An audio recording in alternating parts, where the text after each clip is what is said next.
Bonjour à tous et bienvenue sur la chaîne. Je suis Gabriel Fontaine et ici on parle auto sans prise de tête. Conseils pratiques, explications techniques, accessibles et réponses claires à vos questions de tous les jours.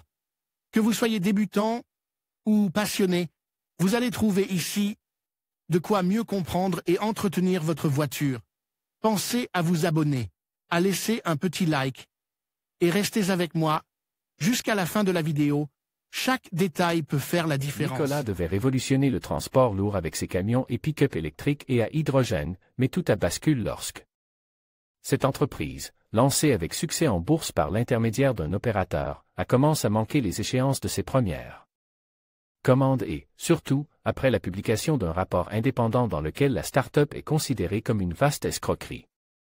Orchestré par son promoteur, Trevor Milton, accuse de plusieurs délits liés à l'activité de l'entreprise et à sa cotation sur le marché boursier américain. Ayant reçu des milliards de dollars, il n'a pas pu concrétiser ses projets. Juan Francisco Calro explique dans la dernière vidéo de la chaîne YouTube Carwo et comment cette fraude a été montée. Les promesses d'un grand camion à pile à combustible dotés d'une très grande autonomie, d'un puissant réseau d'hydrogénérateurs et les annonces ultérieures d'une camionnette électrique, badgée, et d'un camion électrique, TRE, pour lesquels elle demande l'aide de références industrielles telles que General Motors et Iveco, se sont diluées dans un océan de doute, d'incertitude, de méfiance et de manque de sérieux. Nikola se négocie actuellement à 10% de son pic de valorisation, qui était au début de son IPO, alors qu'elle peine à honorer ses quelques commandes restantes afin de prouver qu'elle est techniquement et commercialement viable malgré les procès et la démission de son PDG, qui fait l'objet de graves accusations criminelles pour ses tromperies.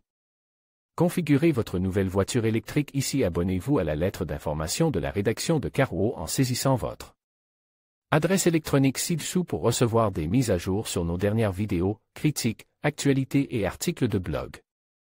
Vous pouvez vous désabonner à tout moment. En vous inscrivant, vous acceptez les conditions générales d'utilisation ainsi que notre politique de confidentialité.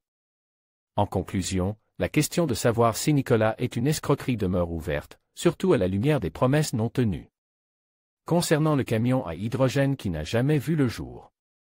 Les déclarations de Juan Francisco Calro soulignent les préoccupations croissantes autour de la transparence et de la viabilité des projets de l'entreprise. Alors que certains voient encore un potentiel dans l'innovation hydrogène, d'autres restent sceptiques face à un modèle d'affaires qui semble s'éloigner de la réalité. Il est essentiel de suivre de près l'évolution de Nikola pour déterminer si elle pourra réellement transformer ses ambitions en succès tangible ou si elle continuera à alimenter les doutes.